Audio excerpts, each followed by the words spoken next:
నేను మీ నవీన్ రైడర్ని. ఎలా ఉన్నారు అందరూ ఫ్రెండ్స్? ఈరోజు ఎంజీ కార్లో మన డ్యూటీ అనమాట. కస్టమర్ ఇంటికి వచ్చి కార్ అంతా చెక్ చేసుకున్నాను. ఫ్రంట్ బ్యాక్ సైడ్ ఎటువంటి గీతలు కూడా లేవు, చక్కగా నీట్గా ఉంది. లోపలికి వచ్చి చూశాను, చాలా బాగుందన్నమాట కారు. మరైతే సిటీ అయితే బయలుదేరాము. మన కస్టమర్ వాళ్ళ అబ్బాయిని హాస్టల్లో జాయిన్ చేస్తున్నారు అనమాట. అయితే తన లగేజ్ని అలాగే హాస్టల్ తీసుకొచ్చి హాస్టల్లో మనం సెట్ చేసాం. అయితే రూమ్ ఇచ్చారు. అయితే మేడం గారు హెల్ప్ చేయమంటే లిఫ్ట్లో పట్టుకెళ్ళి పరుపు హ్యాండ్ ఓవర్ చేశాను. సెక్యూరిటీ వాళ్ళు అయితే రూమ్ చూపించారు.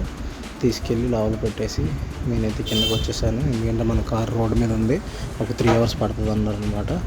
సరే కార్ సంగతి ఎటు చూద్దామని వెళ్ళాను. కార్ అయితే చాలా బాగుంది ఫ్రెండ్స్. చూడండి సీట్లు అయితే ఎంత నీట్గా ఉన్నాయో. లోపల అయితే సౌండ్ సిస్టమ్ అయితే ఎక్సలెంట్గా ఉంది. సరే దీని ఫీచర్స్ ఏంటని చూద్దామని చెప్పి ఇంకా స్టార్ట్ చేశాను అనమాట. సెట్టింగ్స్ అవి ఓపెన్ చేశాను, చాలా బాగున్నాయి ఫీచర్స్ కూడా.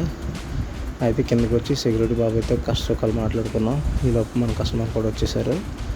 వెంటనే గాజువాక రిటర్న్ అయిపోయాం అనమాట.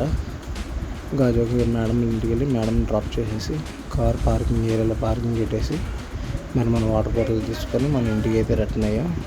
టోటల్గా అయితే 4 hours అనమాట మన డ్యూటీ. ఈరోజు మన డ్యూటీ అలా సాగింది.